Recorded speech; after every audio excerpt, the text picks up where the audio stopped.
If you're struggling with logarithms, this 3-word phrase will make your life so much easier. By the way, I'm Mike Lamarzi. I'm a math professor at American University in Washington, D.C., so I know how math works. Here's the phrase. Logarithms output exponents.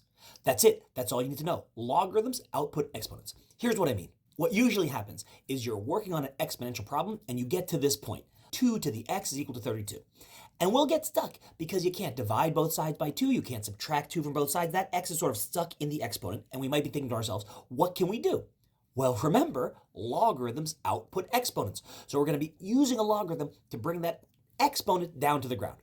In general, we'll have an exponential equation that looks like this. You'll have a base raised to an exponent is equal to a number.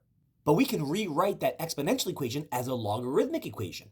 We'll have log with a base of something, we'll input something, and the output will be something. So where do these numbers go? A lot of the time, students will try to just treat it like a shell game where you're just moving numbers around and they don't really know exactly what goes where. Well, here's the easy way to remember it.